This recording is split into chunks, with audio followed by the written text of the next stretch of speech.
Assembly సమావేశాలు జరుగుతున్నప్పుడు ఏడాది పాటు ఎమ్మెల్యేను సస్పెండ్ చేసే అధికారం స్పీకర్కు లేదన్నారు ప్రతిపక్ష నేత వైఎస్ జగన్.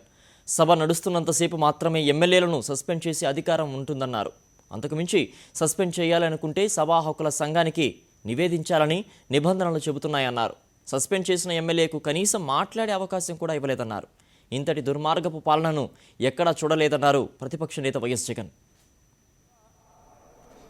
ఒక శాసనసభ్యుని సస్పెండ్ చేయగలిగింది కేవలం ఆ సభ జరుగుతూ ఉన్న ఆ సమయం మాత్రమే. ఆ సమయాన్ని దాటి సస్పెండ్ చేయాలి అని అంటే without referring to the privileges committee 1 year పాటు ఈ రకంగా సస్పెండ్ చేసే అధికారం లేదు అన్నది రూల్ పొజిషన్ చెప్తా ఉంది. రూల్ చదవండి, రూల్స్ 340 చదవండి. సస్పెన్షన్ ఆఫ్ ఎ మెంబర్ చూడండి. అయినా కూడా కనీసం ప్రొటెస్ట్ తెలపడానికి కూడా రోజమ్మకు కనీసం అవకాశం కూడా ఇవ్వని దుర్మార్గపు పరిపాలన మధ్య ఇవాళ అసెంబ్లీ జరుగుతుందంటే నిజంగా బాధ అనిపిస్తుంది. ఏపీ అసెంబ్లీలో అనూహ్య పరిణామం చోటు చేసుకుంది. ప్రతిపక్షంలో ఉన్నప్పుడు టీడీపీ దేన్నైతే వ్యతిరేకించిందో ఇవాళ అధికారంలో ఉన్నప్పుడు అదే చేశారు. కాల్ మనీ సెక్స్ రాకెట్పై చర్చకు పట్టుబట్టిన వైఎస్ఆర్సీపీ ఎమ్మెల్యే రోజాను ఏడాది పాటు స్పీకర్ సస్పెండ్ చేశారు.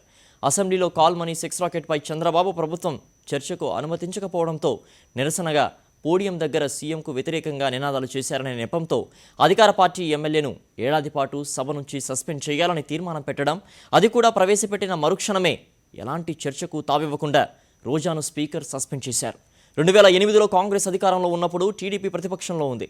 ఆ సమయంలో అప్పటి శాసనసభ్యుడు కరణం బలరాం స్పీకర్ సురేష్ రెడ్డిపై అనుచిత వ్యాఖ్యలు చేసిన అంశంపై అప్పటి టీడీపీ సభ్యుడు కరణం బలరాం కృష్ణమూర్తిని 6 నెలల పాటు సస్పెండ్ చేశారు.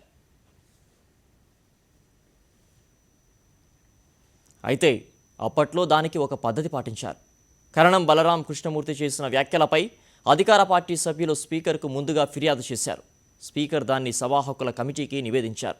సీనియర్ సభ్యుడు గాదె వెంకట్రెడ్డి నేతృత్వంలో సభా హక్కుల కమిటీకి సిఫార్సు చేయగా ఆ పూర్వాపరాలు తెలుసుకుని సాక్ష్యాధారాలు పరిశీలించారు. స్వయంగా కరణం బలరాం వాదనలు కూడా విన్నారు.